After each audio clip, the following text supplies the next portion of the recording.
galera, tudo bem? Hoje nós estamos aqui para corrigir a nossa lista 7 de atividades, certo?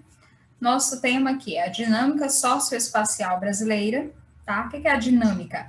É a transformação, né, do espaço brasileiro, do território brasileiro. Também a dinâmica de transformação não apenas do território, como a gente pode perceber aqui na imagem ao lado, mas a dinâmica de transformação social, né, desse espaço. A partir da expansão de fronteiras, nós temos uma transformação também socioespacial e a construção da nossa sociedade brasileira. Vamos que vamos. Expectativas de aprendizagem, identificar os sentidos e motivações dos fluxos migratórios. A gente permanece dentro dessa temática, né, procurando identificar os sentidos, né, dos fluxos migratórios no espaço brasileiro e as transformações ocorridas no espaço geográfico decorrente desse processo. A gente observa que o espaço geográfico brasileiro, o território brasileiro, não é? Ele vai sendo transformado a partir desses processos migratórios. Eles têm uma forte influência na expansão de nossas fronteiras, ok? Então, vamos que vamos. Vamos direto às atividades aqui. Nós temos muita atividade essa semana, né? 3 dias de atividades. Leia o texto e responda. Então, nós temos muitas atividades discursivas. É uma forma da gente estar enfatizando o conteúdo também, tá? Aquelas, sem ser apenas aquelas objetivas, né? A gente está marcando verdadeiro ou falso. Aqui não, a gente lê, vai questionar, vai escrever. A partir desse momento, a gente também está, vamos dizer assim, ativando o nosso cérebro para compreender e para assimilar esse conteúdo, tá bom? A dinâmica demográfica brasileira. Vamos lá. Poucos temas são tão maltratados na imprensa como o processo demográfico. Todos os dias aparece alguém falando ou escrevendo sobre assuntos como crescimento populacional ou planejamento familiar. A maioria dessas pessoas não mostra a menor familiaridade com os dados atuais ou o mínimo respeito pelos muitos estudos realizados por diversos pesquisadores. Deixa eu pegar uma coisinha aqui para a gente seguir a leitura. Só um minutinho, galera. Peguei. Não quero amarelo, não. Ai. Então, vamos seguir aqui, tem mais coisa. 2 exemplos de ideias falsas. Ideias falsas relacionadas ao quê? À demografia, tá? Então, a gente vai marcar aqui 2 exemplos aqui. Primeiro, a população brasileira está passando por uma explosão demográfica? Crescimento. Segundo, a pobreza é produto da fecundidade elevada? Olha, nós temos pobreza porque tem muita criança nascendo. Será que essa é uma das causas da pobreza? Pode ser uma consequência da pobreza, mas não a causa da pobreza. Então, a reportagem menciona 2 ideias falsas, tá? Ela menciona para a gente 2 ideias falsas. A população brasileira está passando por uma explosão demográfica, ou seja, um crescimento vertiginoso. A gente sabe, já estudamos e falamos em outros momentos que a população brasileira não está passando por uma explosão demográfica. Pelo contrário, a gente está passando por um período de estabilidade, tá? A partir do momento em que os índices de natalidade e de mortalidade são quase, vamos dizer assim, e mantendo um patamar ali igual, tá? Nós não temos mortes e nem tantos nascimentos, ok? Então, a reportagem menciona 2 ideias falsas a respeito. A primeira é a explosão demográfica, a segunda é que a pobreza é fruto da fecundidade, da elevada taxa de fecundidade, ou seja, nascendo criança demais, então eu tenho muita pobreza por isso. Então, olha só. O que eu trouxe aqui para vocês? 2 possíveis respostas, né? O negócio não quer me obedecer. Aí. Uma das respostas para a ideia 1, né? Qual que é a ideia 1? É a questão da demografia, né? Da explosão demográfica, tá? Então, a taxa de fecundidade atual é muito menor que a do passado. O número absoluto de nascimentos é alto, mas em termos relativos é baixo. A taxa de crescimento demográfico relativa ao total da população, tá? A taxa de crescimento demográfico apresentou uma queda vertiginosa nas últimas décadas. O número absoluto de nascimentos é alto, mas não porque as mulheres têm muitos filhos, e sim porque existem muitas mulheres em idade reprodutiva. Olha que interessantíssimo isso aqui, galera. Né? Aí o pessoal fala, nossa, a taxa de fecundidade está muito alta. Mas hoje em dia a gente quase não vê as mulheres, as famílias com muitos filhos. Mas nós temos uma população jovem numerosa. Então, nós temos muitas mulheres na idade reprodutiva. Tá bom? Então, ele trouxe várias possíveis respostas, né? A taxa de fecundidade atual é muito menor que a do passado, que está aqui na primeira, né? O número absoluto de nascimentos é alto, mas em termos relativos é baixo, se olharmos para o total da nossa população. A taxa de crescimento demográfico, né, passou por uma queda vertiginosa, isso a gente sabe dentro dos estudos que a gente fez. O número absoluto de nascimentos, ele é alto, porque nós temos essa população na idade de fecundidade, né, alta, porém, ele é baixo em relação à proporção da nossa população. Vamos para a outra aqui, então? Para a outra teoria apresentada? A nossa outra teoria é a relação da fecundidade com a pobreza. Então, o número elevado de filhos entre as mulheres mais pobres é fruto de falta de informação. Hoje em dia nós temos falta de informação? Infelizmente temos, tá? Não exatamente a falta da informação em si, mas a falta de acesso, né? Muitas vezes são pessoas tão simples, né, que não têm coragem de buscar a solução.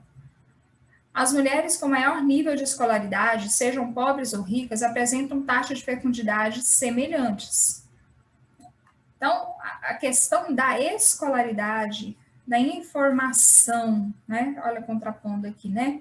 Da informação é a grande chave para a solução desse problema.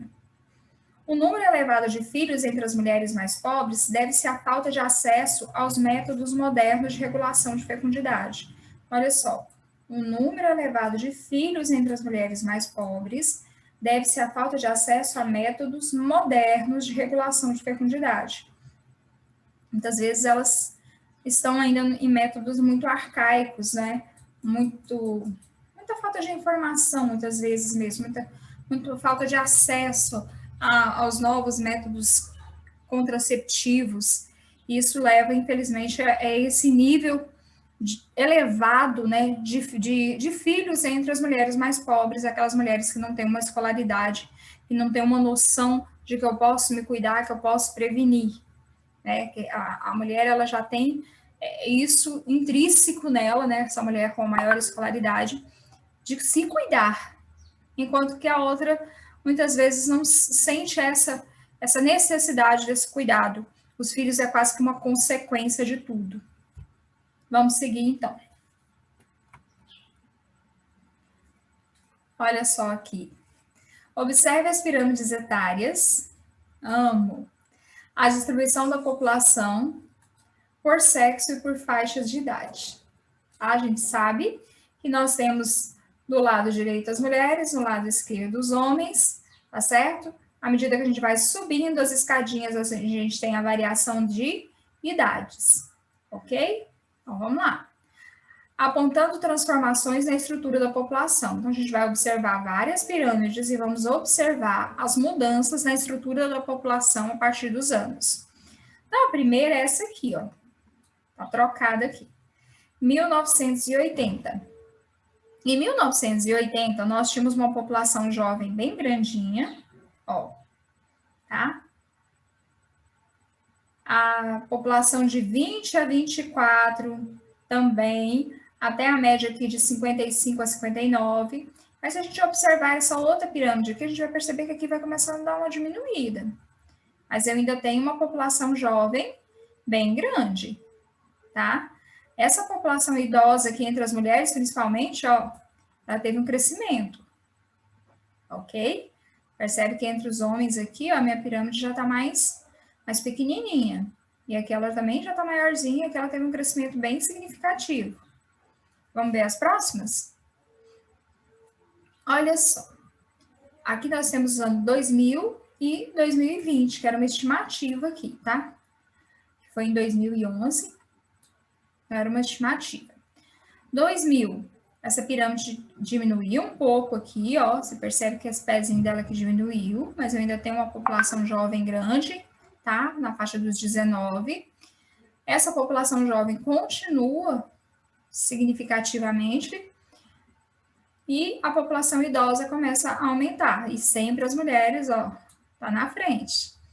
Aqui na estimativa para 2020, a minha pirâmide quase que nem é mais pirâmide, né? Tá quase um quadrado aqui. Ainda tem uma população grande aqui, ó, entre 20 a 60 anos. É uma população grande. Lembra lá quando a gente falou sobre a fecundidade, sobre um grande número de mulheres tendo filhos? Não é que estão tendo muitos filhos, mas existe uma grande população tendo filhos. E a população idosa que teve maior crescimento. Né? Se a gente observar bem todas as pirâmides que a gente observou, a população idosa foi a que teve maior crescimento, que teve maior transformação com o passar dos anos. Então, considerando o período entre 1980 e 2020, explique a mudança principal em relação à proporção de jovens e a mudança principal em relação à proporção de idosos na população brasileira. Então, vamos que vamos. Explicação quantas de jovens, né? Por que a gente está tendo esse aumento aqui? A proporção de jovens no conjunto da população brasileira diminuiu um pouco, no período considerado em função da diminuição das taxas de natalidade e de fecundidade. Explicação quanto aos idosos. Então, vamos explicar aqui em relação aos idosos. Deixa eu mudar de cor aqui para a gente ficar com a diferencinha. O percentual de idosos aumentou no mesmo período no país, devido à elevação da expectativa de vida entre os habitantes. Vamos dizer assim, nós temos uma maior expectativa de vida, temos maior acesso dessa população a medicamentos, ao acesso, tá, a uma, vamos dizer assim, uma vida melhor, né? Expectativa de vida, uma vida melhor, literalmente. A população jovem teve essa diminuição, porque nós tivemos uma diminuição considerável no número de natalidade, ok? Então, essa população jovem, ela teve uma diminuição. Não foi tão grande quanto nos países desenvolvidos, porém, ela diminuiu. Terceira questão. Vamos lá. Analise a tabela para responder. Então, vamos analisar a tabela aqui, o que ela está falando? Estimativa da população do Brasil de 1700 a 1970. População em milhões de habitantes, incluindo populações indígenas e escravas. Tá? O período aqui, nós temos aqui o período do Brasil colônia ainda. 1700, nós tínhamos 300 milhões de habitantes. 1770, 2 milhões de habitantes. 1810, 4 milhões de habitantes. Aí nós chegamos aqui em 1970 com 100 milhões de habitantes. Hoje nós somos quantos aproximadamente, né? Se vocês estivessem em sala, a gente poderia perguntar. Nós somos aproximadamente 210 bilhões. Com base nos números apresentados na tabela acima, estou aqui do lado, ó. Com base nos números apresentados na tabela acima, identifique e explique o fator determinante para o aumento populacional. Por que a população foi crescendo? Né? Por que ela foi crescendo? Qual foi um dos principais fatores para esse crescimento aqui? Foi rápido, né? Vamos observar aqui, ó. Daqui, ó, de 1870 para 1970, foi bem rápido esse crescimento. O que foi esse fator? 1700 a 1770. Vou analisar por partes. Fator determinante para o aumento populacional registrado entre 1700 e 1770 foi o surto minerador, tá? Ocorrido principalmente nos atuais estados de Minas Gerais, Goiás e Mato Grosso. O ouro de aluvião encontrado não exigia ferramentas ou técnicas avançadas para a coleta, intensificando assim a vinda de imigrantes, tá? Então, muitos imigrantes vieram em busca do ouro, né? O ouro de touro. Especula-se que aproximadamente da população portuguesa tenha sido transferida para o Brasil. Então, uma grande parcela da população brasileira nesse período foi transferida para o Brasil. O dinamismo da atividade mineradora e a proibição da escravidão indígena intensificaram o tráfico também negreiro. Então, uma grande parcela da população negra começa a vir para o território, o que também justifica o significativo crescimento populacional registrado no período tratado. Vamos para a próxima? 1820, 1970. Então, quais são os fatores aqui? O fator determinante nesse período aqui, que foi um período mais rápido, né, para o aumento da população, foi a elevação da taxa de crescimento vegetativo, o crescimento da população local, tá? Nós não tivemos tanta entrada de imigrantes, né, mas o crescimento da população, crescimento vegetativo, população local. Essa elevação no período decorrente do declínio da mortalidade, tá? E da elevação das taxas de natalidade. Então, nesse período, nós tivemos descobertas de muitos medicamentos, né, que diminuiu a questão da mortalidade infantil e a taxa de natalidade permaneceu alta. Então, nós tivemos um grande crescimento da população local, crescimento vegetativo.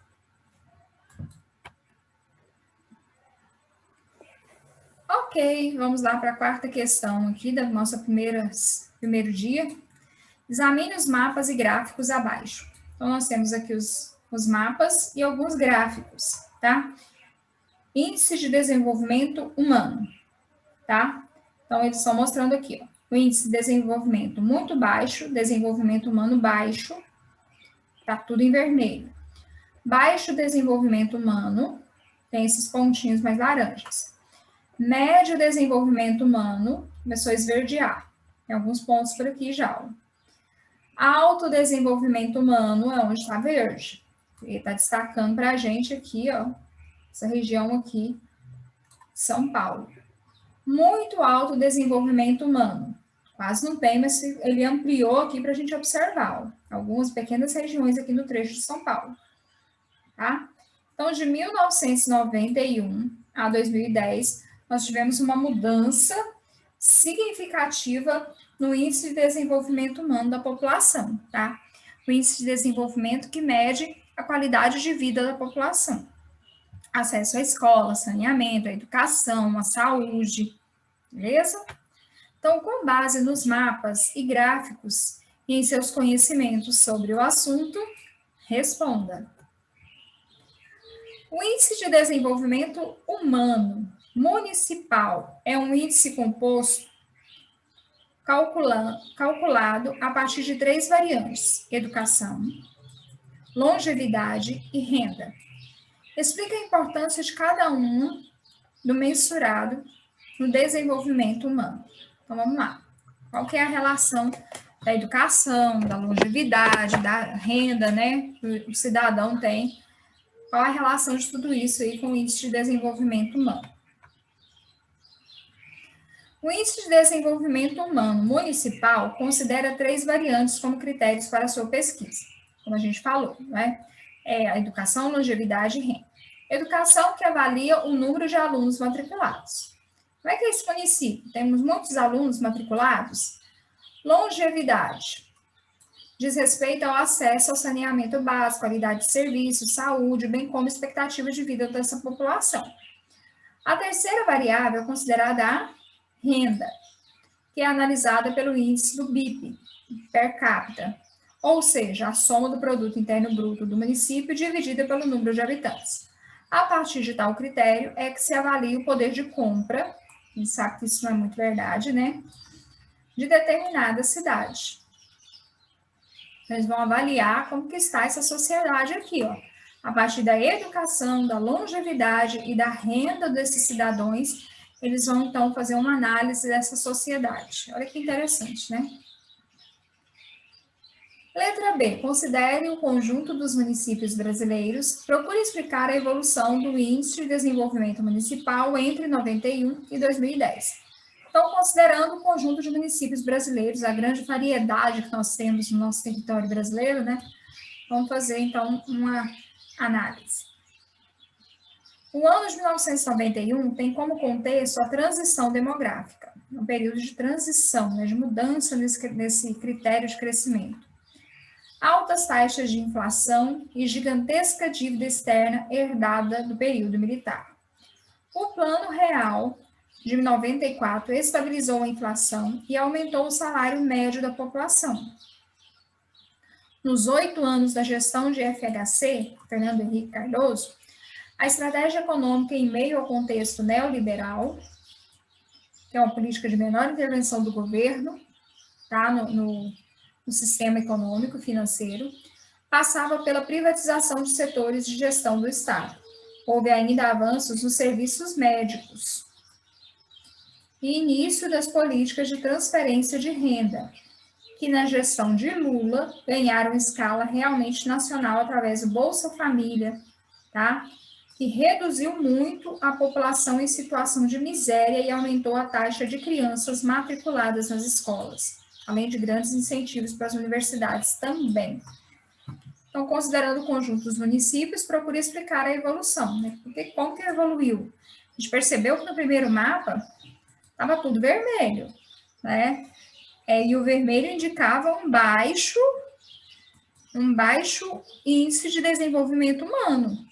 E já no ano de 2010, nós temos um mapa totalmente diferente. O vermelho tem algumas pontinhas aqui da região norte do nosso país. Houve uma mudança muito grande, principalmente pelas políticas, né? Pelo equilíbrio, né? Pela diminuição da inflação, que era muito alta em períodos anteriores a 91, que diminuiu o poder de compra do cidadão, com a política do FHC, que também deu uma estabilizada na economia do nosso território, as políticas do Lula também, com ampliação e acesso à renda aos cidadãos, então isso também permitiu que houvesse um giro, né, da nossa economia, mudando o poder de compra do cidadão. Ok?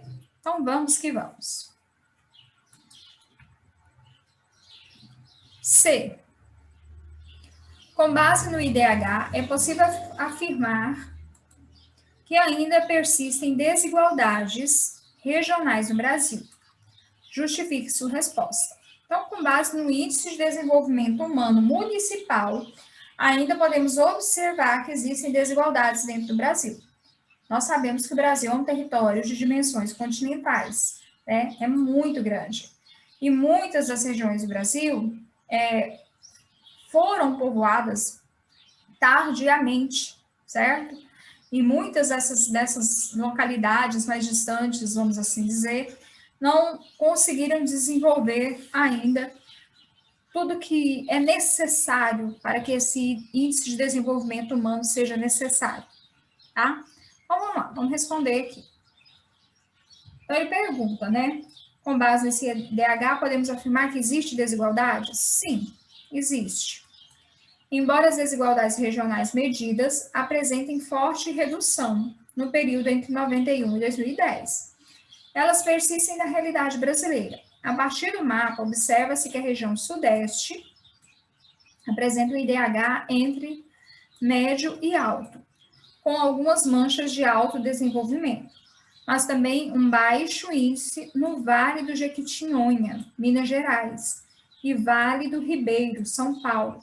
Por outro lado, a região norte tem extensas áreas entre baixo e muito baixo. Então, dentro de regiões muito próximas, nós podemos observar, que ele mostra para a gente aqui, né, que a região sudeste, porém, existe o Vale do Jequitinhonha, no Minas Gerais, e o Vale do Ribeiro, no São Paulo, que ainda tem baixos índices de desenvolvimento humano. E a região norte, que também mostra que existe algumas faixas com alto índice de desenvolvimento, tá? Então, a gente tem muita desigualdade dentro do nosso território brasileiro. Vamos que vamos.